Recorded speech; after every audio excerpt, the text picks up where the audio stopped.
श्री गणेशाय नमः।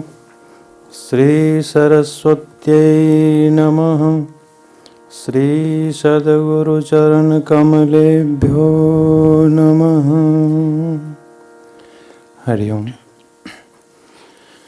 मंच पर विराजमान संत समाज के सिरमौर, अध्यात्म जगत के कुशल पथ प्रदर्शक, प्रातस्मरणीय परम वंदनीय गुरुदेव के चरणों में हृदय से वंदन अर्पित करते हैं।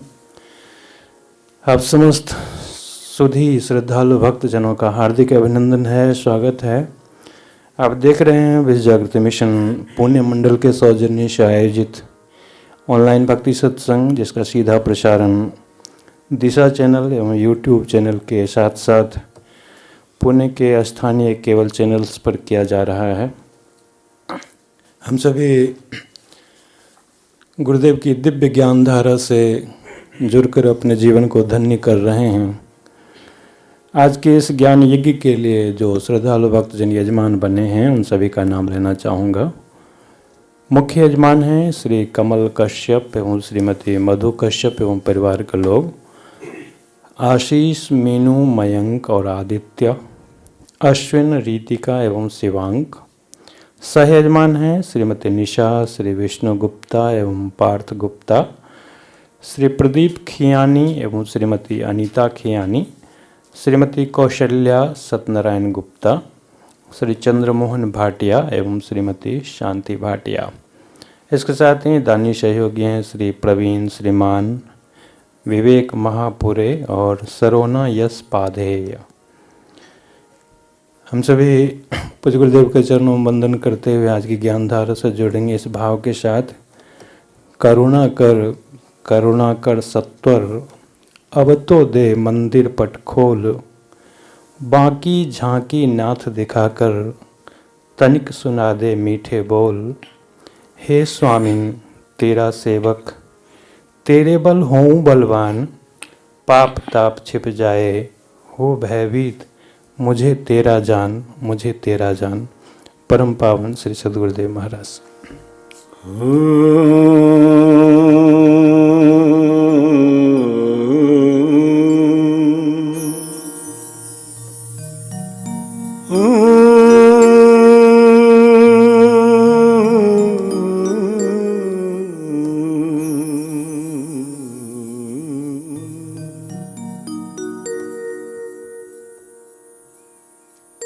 कृष्णाय वासुदेवाय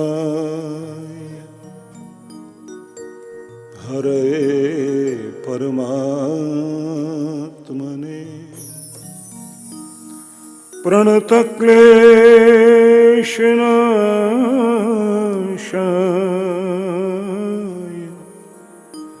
गोविन्दाय नमो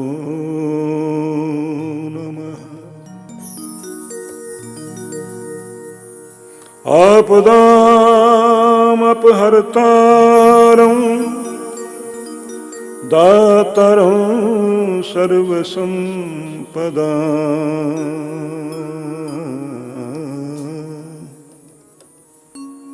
लोकाभिरामं श्रीरामं भूयो भूयो नमामि।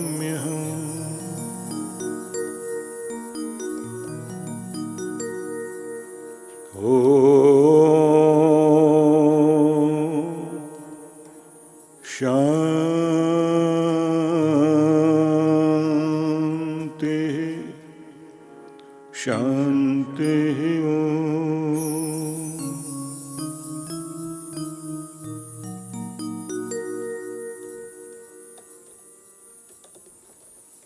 आइए भगवान का नाम उच्चारण करें सभी।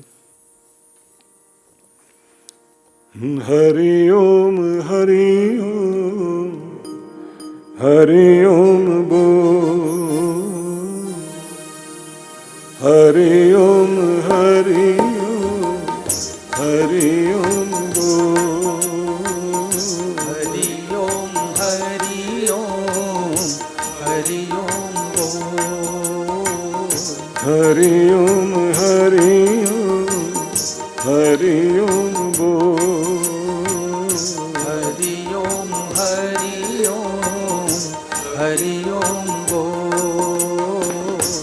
हरि ओम हरि ओम हरि ओम बोल। हरि ओम हरि ओम हरि ओम बोल। हरि ओम हरि ओम हरि ओम बोल।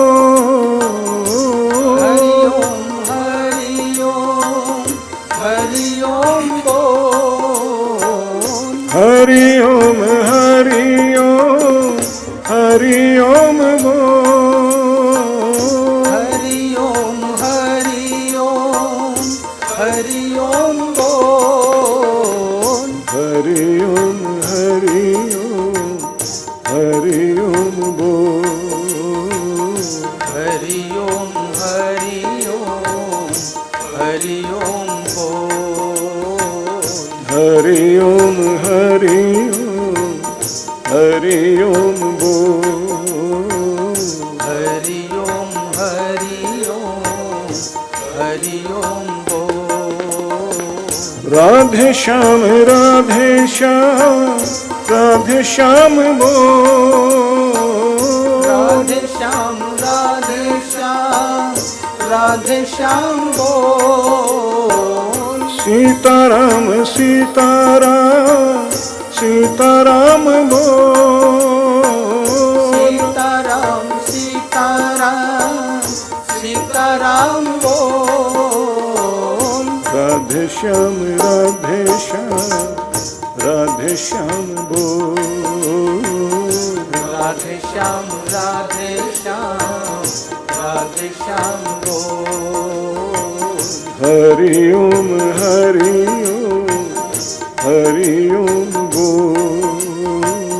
हरि ओम हरि ओम हरि ओम बोल।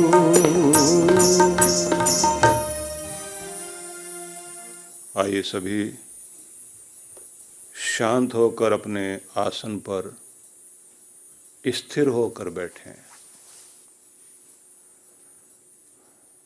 पलकें प्रेम से बंद कीजिए। माथे को शांत करें। मस्तिष्क को शांत कीजिए।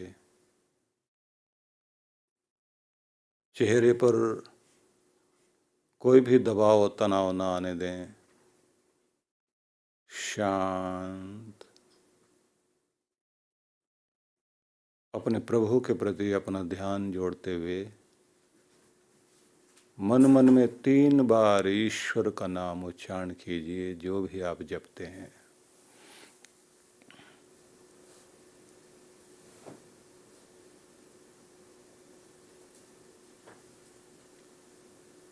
मेरे ईश्वर मेरे ईश्वर मेरे ईश्वर, मेरे प्यारे प्रभु, मेरे प्यारे प्रभु, मेरे प्यारे प्रभु, मेरे देव महादेव, हे गोविंद, हे अंतर्यामिन, हे सर्वाधार सर्वेश्वर, सभी के सहारे, जग के तारणहार प्रभो, बारंबार बारंबार नमन है नमन है नमन है।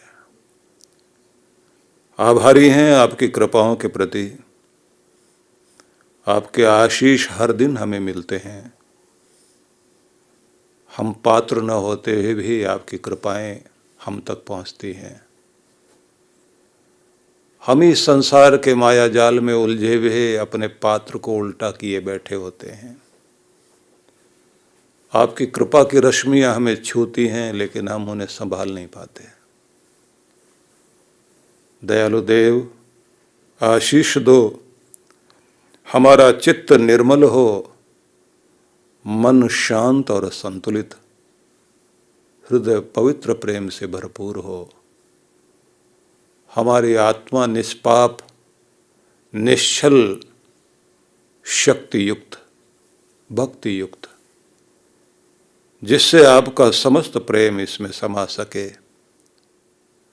आनंद पूर्वक इस जीवन को जीते हुए, अपने समस्त कर्तव्य कर्म करते हुए, अपने सभी फर्ज निभाते हुए हम आपकी शरण में आए। ओम शांति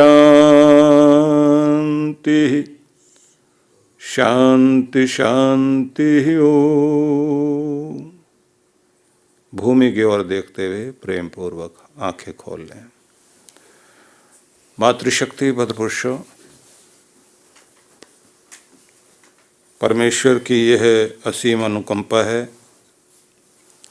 हम सभी को भगवान श्री कृष्ण के अमृत वचनों को चिंतन मनन करने का और श्रवण करने का पुनीत अवसर प्राप्त हो रहा है। कुछ अमृत सूत्र भगवान श्री कृष्ण के हम लोग श्रवण करेंगे, लेकिन ये जानते हुए कि एक प्यारे पवित्र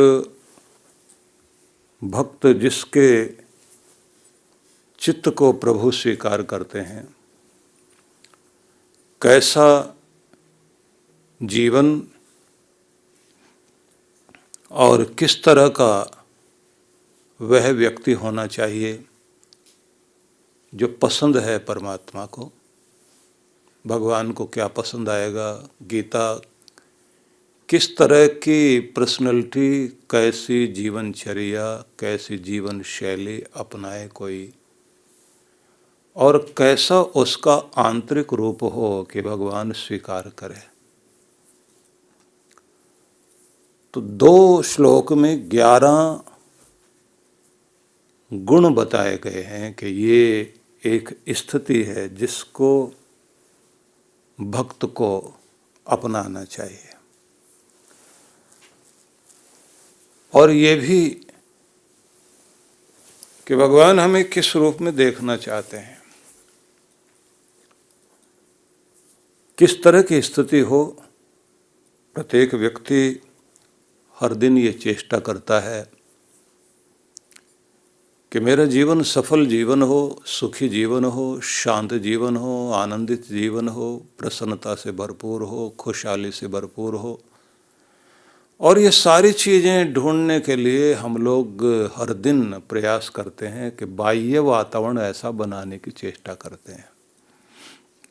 मेरे पास धन आ जाए, मैं सुरक्षित अनुभव करूं, आराम के साधन हों, जो चाहूं वो मेरे कार्य पूरे हो जाएं, किसी भी तरह के कार्य पूरा कर सकूं।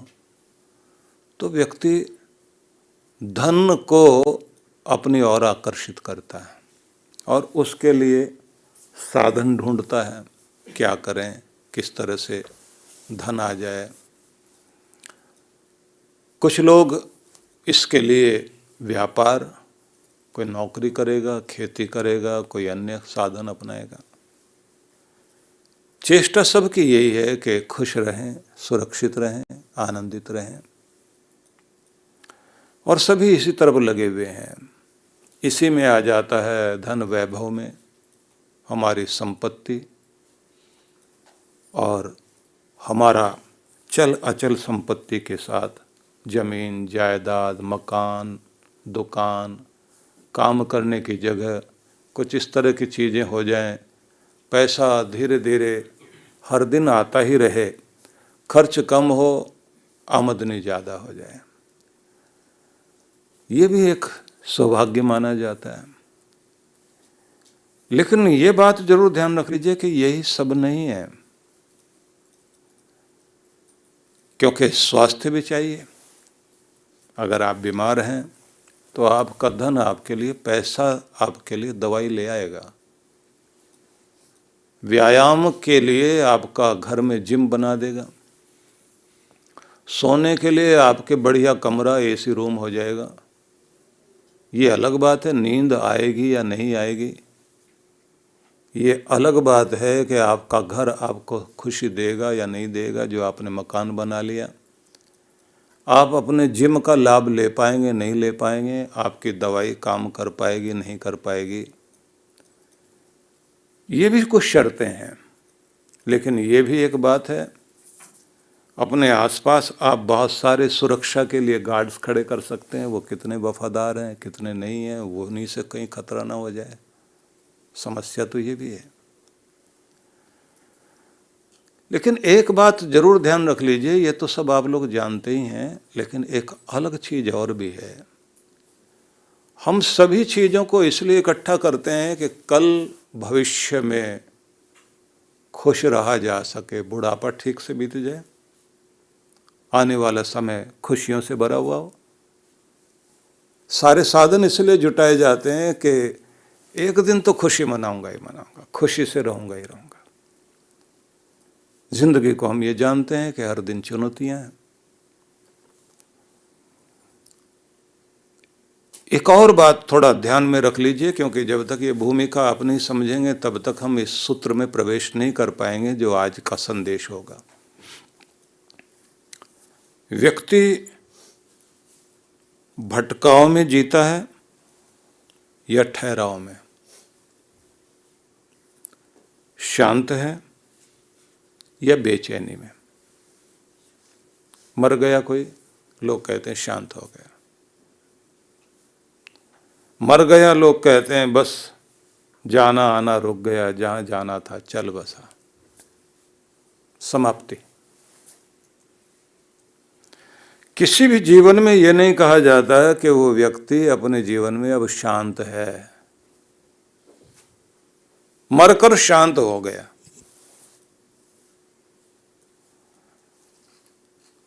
सुखी, शांत, स्थिर, आनंदित, हंसता हुआ, मुस्कराता हुआ, संतुष्ट जीवन जी रहा है, बहुत कम देखने में आता है। और जब तक ये चीजें नहीं हैं, क्योंकि हम जब तक अंदर खुश नहीं है, देखिए कोई झोपड़ी में ही आनंदित है, कोई महल में भी रो रहा है, कोई करोड़ों पाकर भी दुखी, और किसी के पास आज का है, कल का तो खाने के लिए है नहीं, लेकिन आज भी सोने से पहले अपनी ढोलकी लेकर अपने आसपास के लोग इकट्ठे बैठे गा रहे हैं, बजा रहे हैं, गा बजा कर सो रहे हैं, आनंदित हैं। एक वो भी जो बोझ उठाता है, एक टोकरी है उसके पास में, उस सिरहाने रख करके दोपहर में पेड़ के नीचे बैठ सोया पड़ा है। अभी उसने भोजन किया होगा दोपहर का, फिर उसने 2-2:30 बजे से फिर काम भी लग जाना है। रोज कमाता है, रोज खाता है, लेकिन चैन की नींद सोता है। फिक्र तो सभी की, हर किसी को फिक्र है। वो कहते हैं ना कि फिक्र सभी को खा गई और फिक्र सभी का पीर। और जो फिक्र की फाकी करे उसका नाम पीर, या उसका नाम फकीर। वही तो संत है। जो फिक्र की फाकी करे उसका नाम फकीर। खा जाए उसको, चबा जाए, मतलब वही तो अलमस्त व्यक्ति है। चिंता तो रहेगी, लेकिन क्या करें निश्चिंत हुआ जा सके, शांत हो सकें, आनंदित हो सकें। ये बात ध्यान रख लेना, जब तक भीतर कुछ बात नहीं बनेगी तो बाहर कुछ भी जोड़ते रहिए। समस्या है अंदर, लेप लगाया जा रहा है बाहर।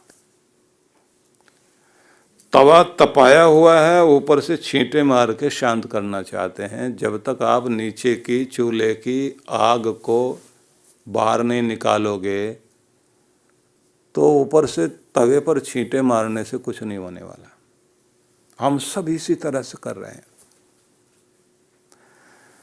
तो कृष्ण भगवान ने एक दृष्टि दी है, और वो दृष्टि क्या है?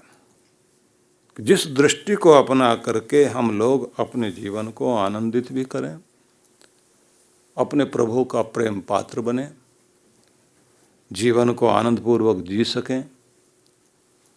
तो उन्होंने सबसे पहला एक शब्द कहा, अद्वेष्टा सर्वभूतानां मैत्रः करुण एव च निर्ममो निरहंकारः सम दुख सुख क्षमी संतुष्टः सततम योगी यत्तात्मा दृढ़ निश्चय मयि अर्पित मनो बुद्धि यो मद भक्त स में प्रिय। 11 चीजें, 11 सूत्र हैं। पहली बात उन्होंने कहा, बैर रहित जिंदगी जिए।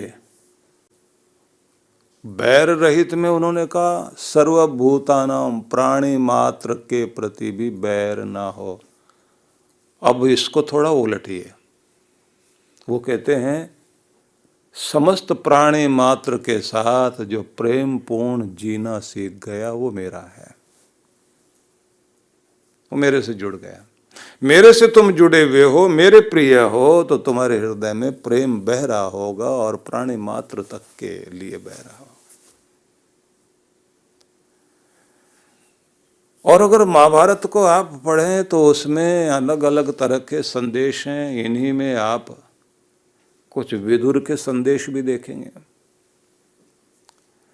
अब उन्हीं को आप ध्यान में रख लें तो कौन रात को नींद चैन की नहीं सोता, कौन आदमी है जिसकी जिंदगी में चैन नहीं है, कौन संतुष्ट नहीं है, बड़ी सारी बातें कही गई हैं। उन्हीं में एक सूत्र हम लोग भी पढ़ें कि कौन व्यक्ति लगातार दुखी हैं। इसे भी आप हितोपदेश में पढ़ते हैं। ईर्ष्यु घृणी तु असंतुष्ट क्रोधनो नित्य शंकित पर भाग्योपजीवी च षड एते नित्य दुखिता। बैर में जीने वाला आदमी, हर समय बैर बैर बैर बैर। जिस आदमी के अंदर बैर भाव भरा हुआ है निरंतर दुखी ही रहेगा। वो लोग कभी सुख नहीं ले पाएंगे। जीवन में जो भी कुछ उनको मिला हुआ है उसे संतुष्टि किससे मिलती है? दूसरे को दुख देकर, अपने बैरी को रुलाकर, अपने बैरी को परेशान करके। सच बात तो ये है, वो जो कहते हैं ना कि रब क्या कहेगा तुम्हें कि तुम जमाने की राह से आए हो, वरना बहुत सीधा रास्ता था दिल का, तुम प्यार के रास्ते से तो आते, तुम तो जमाने की राह से आए हो। जैसे को तैसा दूंगा जवाब, लड़के जीत के दिखाऊंगा, नीचा दिखा करके एक बार तो मिट्टी में मिला दूंगा, उसके बाद देखना। चंबल घाटी में देखने में मिलता है कि बूढ़ी बूढ़ी महिलाएं विधवा बैठी हैं, उसके आगे उसकी बहू, फिर उसकी बहू भी विधवा बैठी हैं।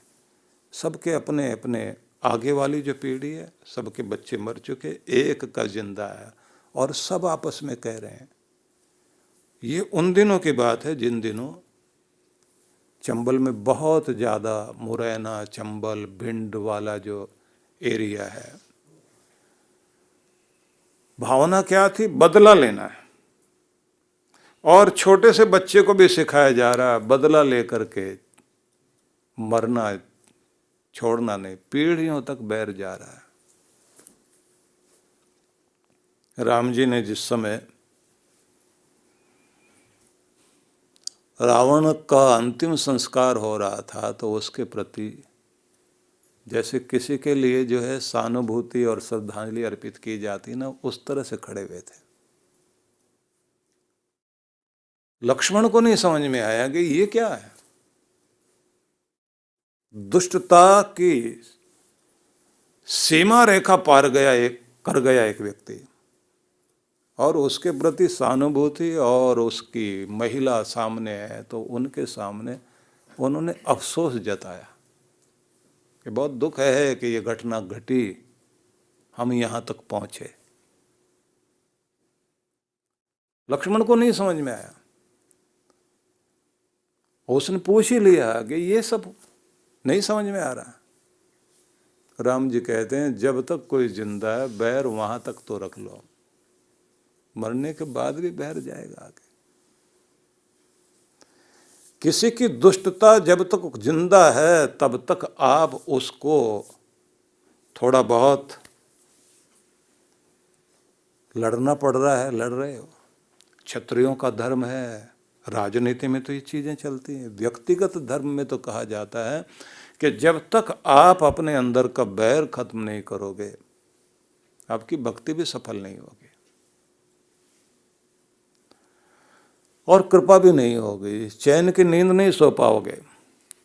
ईर्ष्यालु, घृणा करने वाला, बेचैन रहने वाला, क्रोध करने वाला, हर समय शंकित होकर जिंदगी जिए, डाउट करे, हर एक पर संदेह करे, और जिसकी जीविका हमेशा दूसरों पर ही टिकी हुई है, ये देगा तो मेरा काम चलेगा, ये नहीं देगा तो मैं गया, तो हमेशा दुखी रहेगा। 6 बताए हैं, षडेते नित्य दुखिता। 6 लोग हमेशा ही दुखी रहेंगे। और कहते हैं कि जीविका दूसरों पर आश्रित है, उसके लिए थोड़ा प्रयास करना पड़ेगा, मेहनत करनी पड़ेगी, लेकिन बाकी चीजें तो आप आसानी से कर सकते हो। जीविका वाले मामले में आपको देर लग सकती है ठीक करने के लिए, लेकिन एक बात तो ध्यान रख लीजिए कि अपनी ईर्ष्या छोड़ सकते हो, अपनी घृणा को छोड़ सकते हो, अपनी बेचैनी को हटा सकते हो, अपने गुस्से का परित्याग कर सकते हो, हर समय डाउट पालकर जीते हो, इसे तो कम कर सकते। 5 चीजें तो आपके बस में है ही सीधी सीधी। आदमी कहेगा रोजी रोटी की तो बात अलग है, लेकिन बैर नहीं छोड़ूंगा, कुछ भी हो जाए, ये तो मेरा पर्सनल मामला है। घृणा बनाए रखेगा। और चाणक्य ने एक स्थान पर कहा कि बैर की चादर इतनी जीर्ण शीर्ण हो जाती है कि देखने में लगता है चादर पूरी है,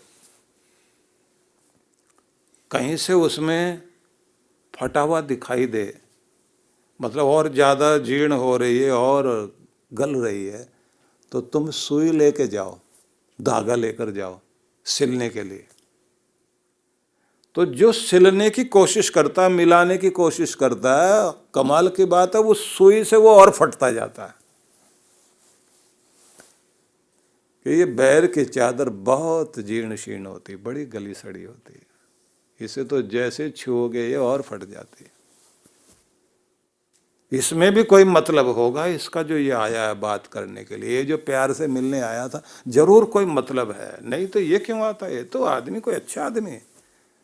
आपके प्यार को भी वहां चाल समझा जाएगा। आप अगर कोई अच्छी बात भी कर रहे होंगे, तारीफ भी कर रहे हो, मतलब है कोई ना कोई, ये तो बड़ा चालाक आदमी। आप भोले हैं, उस भोलेपन को भी चालाकी समझा जाता है। आप अगर कुछ दे भी रहे होंगे तो भी कहा जाएगा जरूर कोई मतलब है। और अगर उसने कोई तारीफ भी की हो, उसकी तारीफ को भी पसंद नहीं करते लोग। कहते हैं तारीफ जो की जा रही ना, झूठी तारीफ है, जरूर कुछ हरकत है बीच में। जब आप इतना बैर लेकर बैठ गए तो ये बात ध्यान रख लेना, कभी भी आपके जीवन में शांति नहीं रहेगी। और ये बात ध्यान रखिए, कृष्ण भगवान ने जब ये कहा, अर्जुन वो हैं प्रिय मेरे जिनके हृदय में प्रेम है प्राणी मात्र के प्रति। और जैसे मैंने आपसे कहा ना कि तुम दुनियादारी के हिसाब से चल रहे हो, जैसे दुनिया में चलता है, तुम हृदय के हिसाब से तो चलते, प्यार के रास्ते से तो चल के आते। जानवर पालते हैं लोग, शेर पालते हैं, सांप बिच्छू पालते हैं प्यार से, वो उनके अपने हो जाते हैं। इंसान क्यों नहीं अपना होगा भाई? तो ये बात ध्यान रख लीजिए कि कोई भी शत्रुता जब तक दोनों तरफ से समाप्त नहीं होती, बैर जब तक दोनों तरफ से समाप्त नहीं होता, तब तक आपके जीवन में शांति नहीं आती, बेचैनी बनी रहेगी। अच्छा हो अपनी तरफ से अपने आप को निर्मल कर लिया जाए। मैं एक व्यक्ति को जानता था, वो बाद में महात्मा बने और बहुत अच्छे पत्रकार थे, और भारत की आज़ादी के समय भी उन्होंने बड़ा काम किया।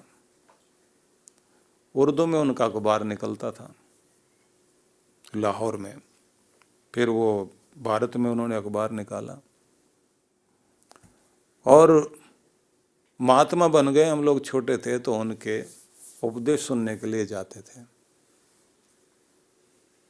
तो एक दिन उनकी जीवनी पढ़ रहे थे हम। जीवनी में लिखा हुआ था कि जब वो साधना करने के लिए हिमालय की तरफ गए तो एक तपोवन वाले स्थान में, आप लोग देखते हैं ना कि चमोली की तरफ जाते हैं आप लोग तो एक स्थान आता तपोवन वाला स्थान, उधर कहीं जो है बैठे हुए थे। उधर जो गरुड़ चट्टी, हनुमान चट्टी, इस तरह का नाम आते हैं। तो एक स्थान पर वो बेचारे ध्यान करने बैठे।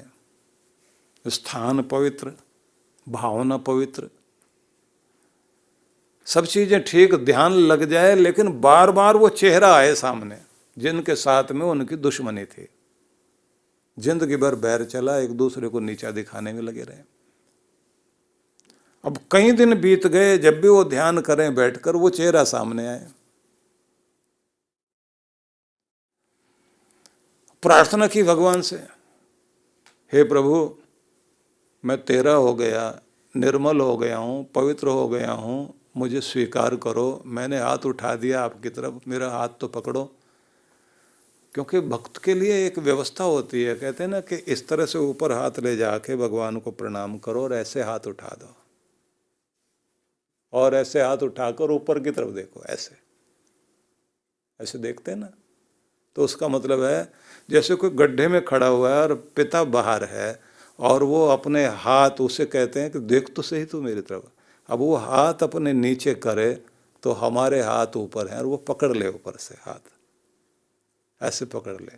क्योंकि साधना का नियम है कि ध्यान से आप अपनी चेतना को हमेशा ऊपर उठाते हैं, और जब अपने आप को ऊपर उठाते हैं तो वो समय आ जाए कि हृदय की पुकार इतनी गहरी हो कि भगवान भी झुककर आपका हाथ पकड़ ले कि मैं निकालता हूँ तुझे माया जाल से, गड्ढे से बाहर निकालता हूँ, आओ मेरे बच्चे, और लेकर के अपनी गोद में अपने हृदय से लगा ले। कहाँ भटक रहा था तो। और उसी में वो भक्त लोग जो है प्रार्थना करते हैं ना, बहुत जन्म बिछड़े हो माधव, ये जन्म तुम्हारे लेखे, न जाने कब कौन से जन्म में तुमसे मैं बिछड़ गया था, अब ये जिंदगी तुम्हारे लिए लगाई है, अब तो पकड़ मुझे। तो ऐसे हाथ उठाता है व्यक्ति। अब ये भी भक्त थे, बहुत प्यारी कथा करते थे, बहुत प्यारी। अब भक्ति की कथा करते थे, उपनिषदों पर बोलते थे ज्यादातर, अच्छे प्यारे संत थे। पहला नाम था खुशहाल चंद और बाद का नाम हो गया आनंद स्वामी, महात्मा आनंद स्वामी। तो उनके जीवन की घटना बड़ी विचित्र घटना है। हम लोग उनके पास बैठते थे, हमें बहुत आनंद आता था उनके साथ बैठने से। एक दो बार तो मेरे से वो पत्र लिखवाते थे, उनके लिए ये लेटर लिखो, और लिख करके मैं देता था। तो फिर वो आखिरी वाली लाइन ठीक कराते थे, क्योंकि मैं कुछ आदरणीय शब्दों का प्रयोग करता था, तो वो अपने आप को बहुत सामान्य सा बनाकर कहते थे ये वाली लाइन हटा था बस। फिर वो मुझे दोबारा लिखना होता था।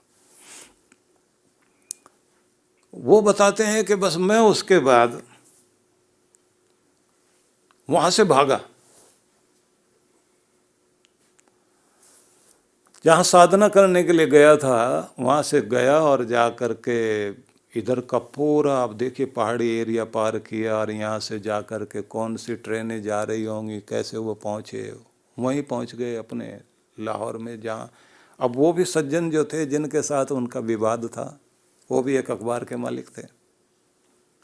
उनका भी एक अखबार निकलता था, इनका भी निकलता था। तो उनके दरवाजे में सुबह सुबह पहुंच गए। अब जिनके साथ बैर हो और उनके सामने जाकर के व्यक्ति सुबह सुबह खड़ा हो जाए, तो पहले तो शंका यही होती कि कुछ करने तो नहीं आया। जैसे दरवाजा खोला और इन्होंने जो है हाथ जोड़ के कहा, भाई मुझे माफ कर दो, आंख में आंसू, जाने में अनजाने में जो भी मेरे से गलतियां हुई हैं, मैंने आपका दिल दुखाया होगा, मैं माफी चाहता हूं।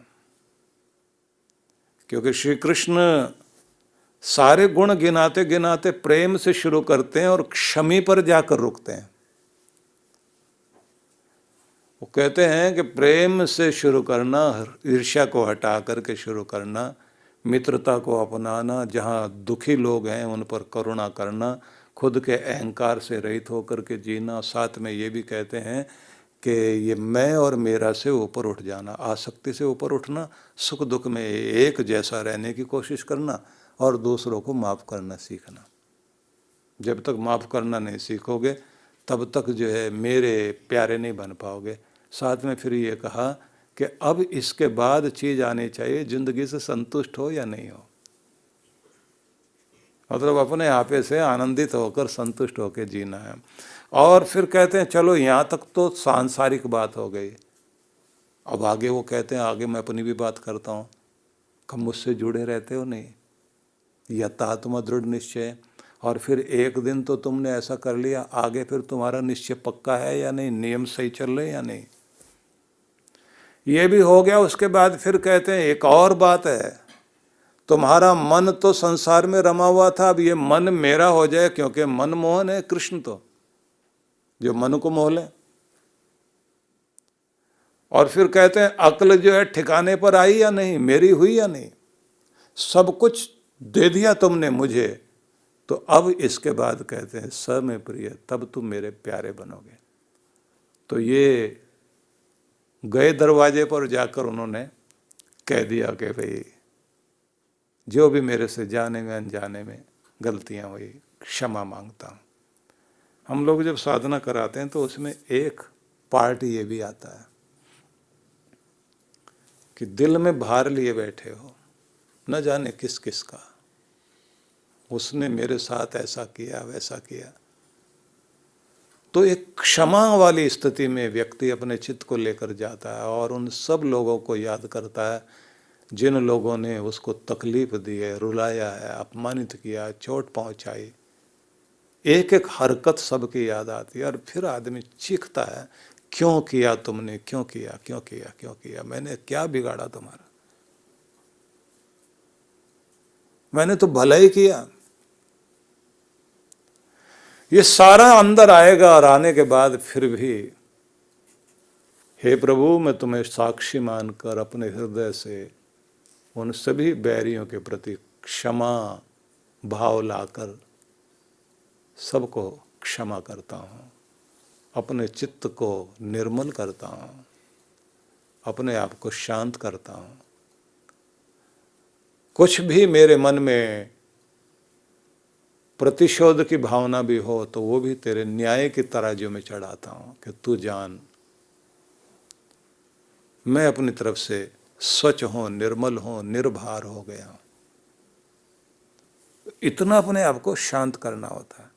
अब अपनी तरफ से तो कर दिया, अब दूसरों की तरफ से भी एक एक करके अपने माता पिता, बड़े बुजुर्ग, छोटे, मिलने जुलने वाले, संबंधों वाले, जिन जिन के साथ भी जाने में अनजाने में, जो भी जान के अनजान में किसी के भड़काने पर जो भी कुछ गलतियां हुई, दुख पहुंचाया, सबसे माफी, चित्त निर्मल हो जाए।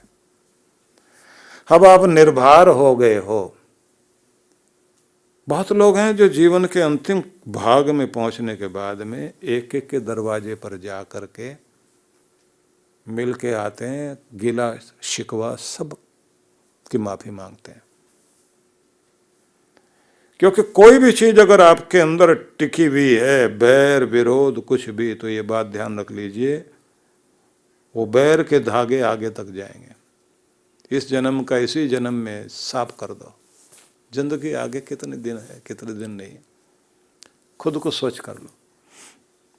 आपने सब के प्रति अपने आप को निर्मल कर लिया तो उसके बाद यहां से कृपा शुरू होती है। सबसे बढ़िया तरीका होता है कि क्योंकि ये चांद्रायण करते हैं ना, चांद्रायण में भी ये आता है। चांद्रायण तप एक बहुत जबरदस्त तप है, हर व्यक्ति को करना चाहिए। उसमें भी क्षमा भाव आता है। तो इन्होंने जैसे जाकर के खड़े होके उनसे माफी मांगी और ये कहा कि मुझे माफ करिए। वो बोले क्या हो गया आपको? बोले यही तो मैं सोच रहा हूं, अब तक मुझे क्या हुआ था। और वो कहें आप ठीक तो हो? बोले अब तक तो नहीं था, अब ठीक हो रहा हूं।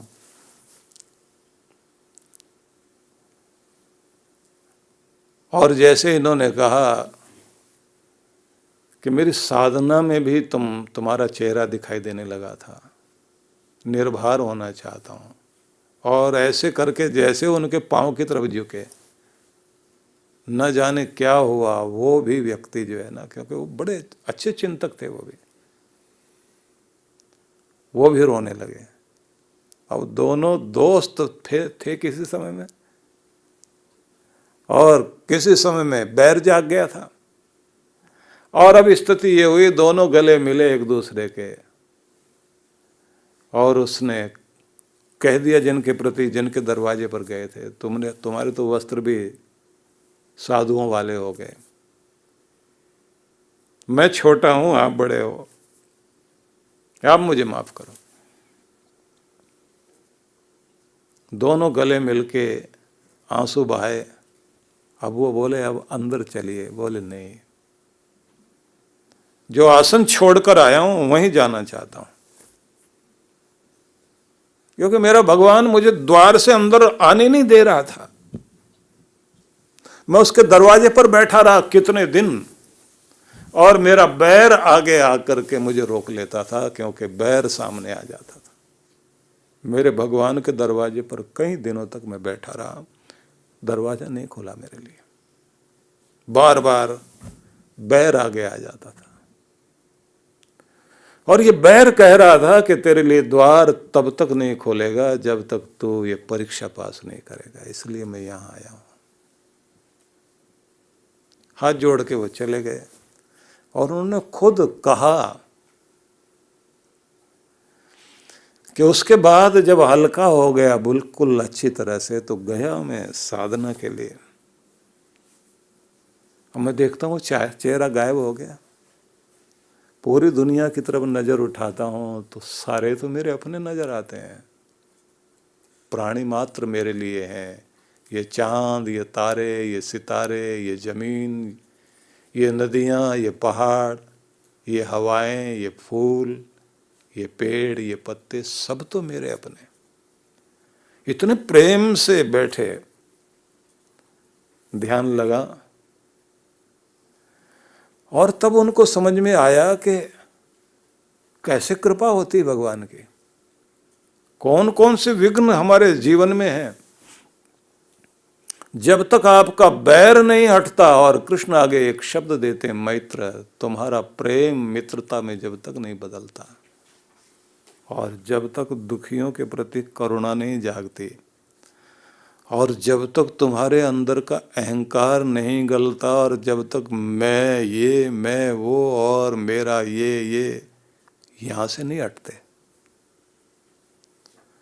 और जब तक सुख दुख में अपने आप को संतुलन बनाकर सम अवस्था में नहीं आते, और जब तक तुम क्षमावान नहीं बनते, इस मेरे दर पर प्रवेश करना आसान नहीं है। तभी तो प्रिय होगे, तभी तो तुम मेरे प्यारे कहलाओगे। इसलिए सबसे पहले तो ये बात ध्यान रखिए कि प्रेम ही मार्ग है। जब पूछा गया नारद जी से कि बताइए तो सही भक्ति क्या है,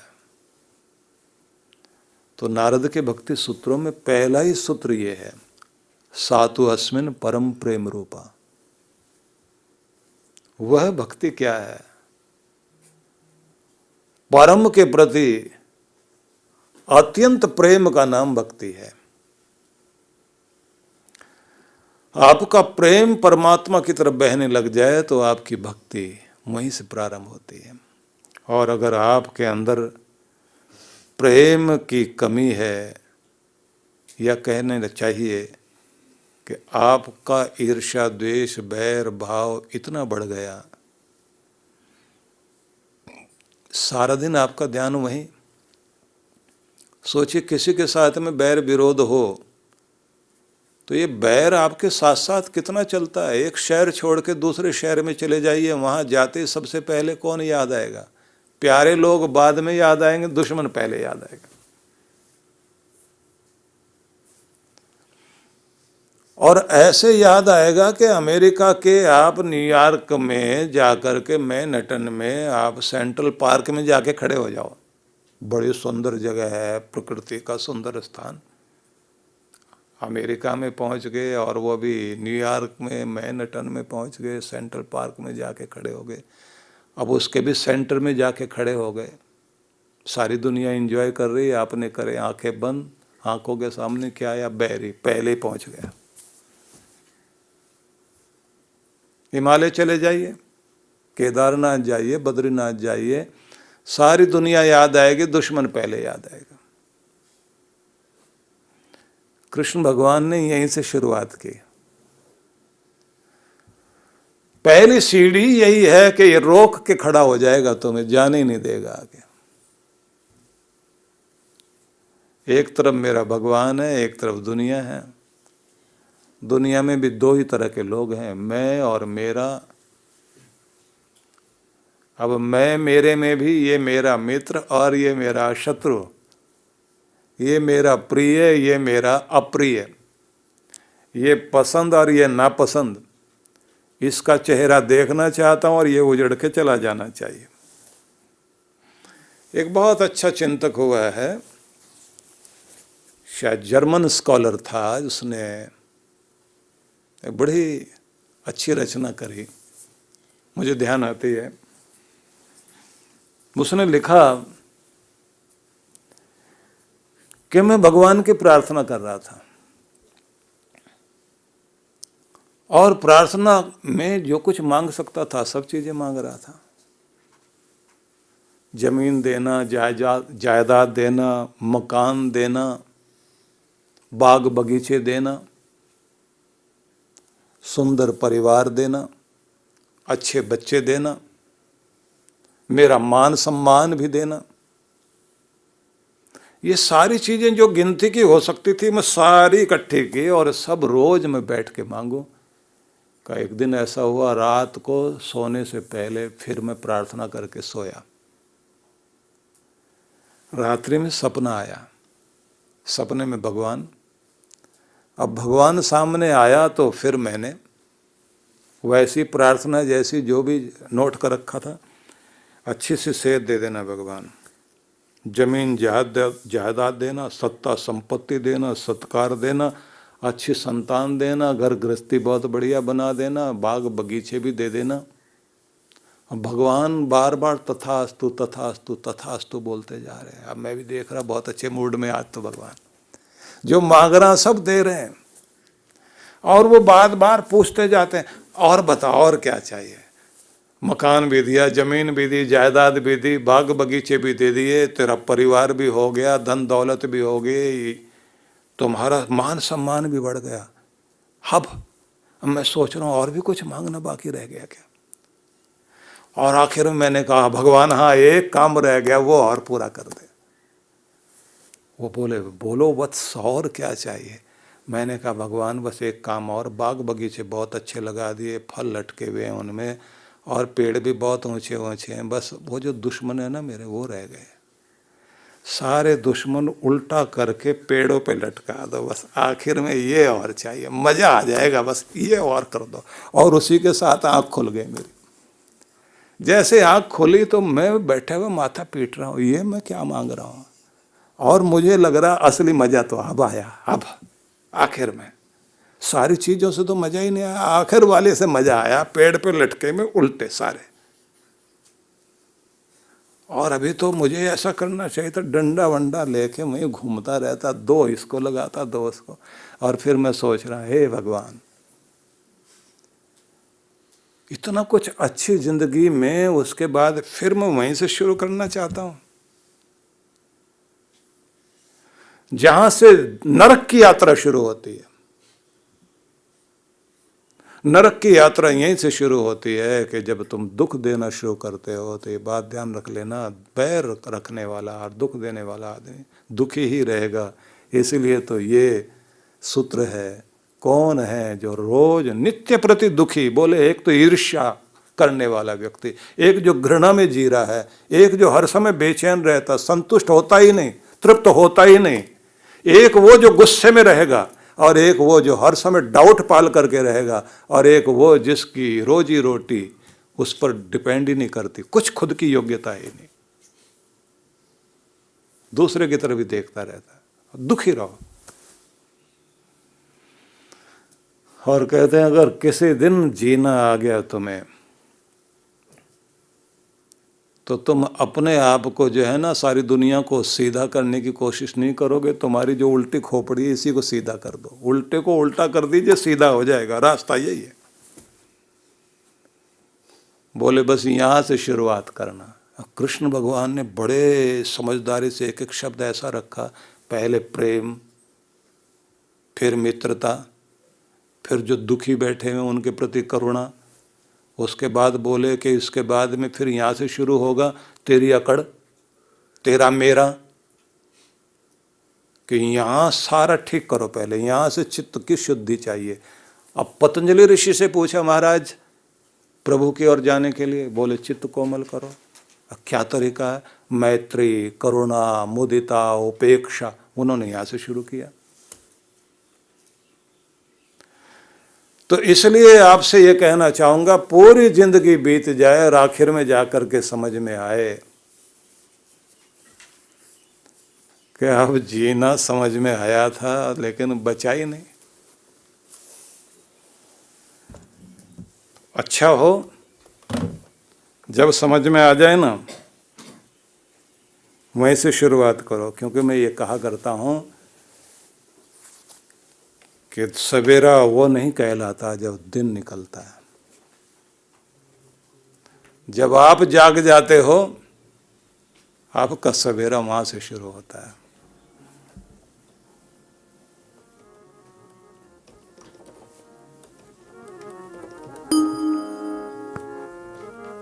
आइए मिलकर बोल लेते हैं कुछ।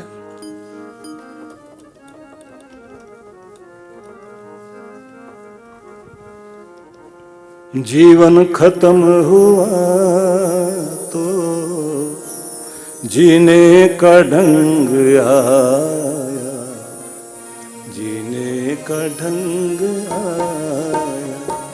जीवन खत्म हुआ तो जीने का ढंग आया, जीने का ढंग आया। जब शम्मा बुझ गई तो, जब शम्मा बुझ गई तो महफिल में रंग आया, महफिल में रंग आया। जीवन खत्म हुआ तो जीने का ढंग आया, जीने का ढंग आया।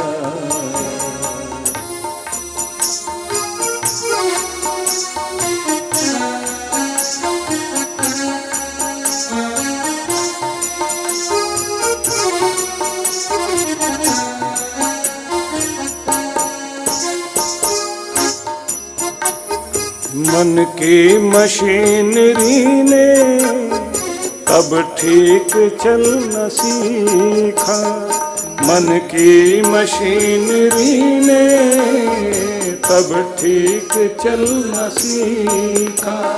जब बूढ़े तन के हर एक, जब बूढ़े तन के हर एक पुरजे पे जंग आया, जीने का ढंग आया। जीवन खत्म हुआ तो, जीवन खत्म हुआ तो जीने का ढंग आया, जीने का ढंग आया। जीवन खत्म हुआ तो जीने का ढंग आया, जीने का ढंग आया। फुर्सत के वक्त में ना सिमरन का वक्त निकला, फुर्सत के वक्त में ना सिमरन का वक्त निकला। उस वक्त वक्त मांगा, उस वक्त वक्त मांगा, जब वक्त तंग आया, जीने का ढंग आया। जीवन खत्म हुआ तो, जीवन खत्म हुआ तो, जीने का ढंग आया, जीने का ढंग आया। गाड़ी निकल गई तो घर से चला मुसाफिर, गाड़ी निकल गई तो घर से चला मुसाफिर। मायूस हाथ मलता, मायूस हाथ मलता, वापस बेरंग आया, जीने का ढंग आया। जीवन खत्म हुआ तो जीने का ढंग आया, जीने का ढंग आया। और ये कमाल के लेखक रहे हैं, बहुत अच्छे गायक भी थे। मास्टर नत्था सिंह के नाम से लोग इनको जानते थे, पंजाब से थे। तो आखिर पंक्तियां उनकी बड़ी ही मार्मिक हैं। आयु ने नत्था सिंह जब हथियार फेंक डाले, आयु ने नत्था सिंह जब हथियार फेंक डाले। यमराज फौज लेके, यमराज फौज लेके करने को जंग आया, जीने का ढंग आया। जीवन खत्म हुआ तो जीने का ढंग आया, जीने का ढंग आया। सभी यजमानों को बहुत बहुत आशीर्वाद, बहुत बहुत शुभकामनाएं कि उनके माध्यम से सब पर यह कृपा हो रही है। भगवान श्री कृष्ण के महान संदेश और उनके सूत्र सुनने का अवसर मिल रहा है। बहुत बहुत आशीर्वाद और सूचना सुन लें आप लोग। गुरुदेव का मार्मिक उद्बोधन और हम सभी हृदय से कृतज्ञता प्रकट करते हैं आज के संदेश के लिए। महाशिवरात्रि पर्व आनंदधाम आश्रम में आयोजित है 9 से 11 मार्च, जिसमें शिव शक्ति ध्यान, यज्ञ, रुद्राभिषेक, सत्संग का आयोजन किया गया है। आप सभी ऑनलाइन यजमान बन सकते हैं। संपर्क करें 9312284390 ललित कुमार से। आज के कार्यक्रम को यहीं पर विराम देंगे। गुरुदेव के चरणों में फिर से वंदन करते हुए हरि ओम।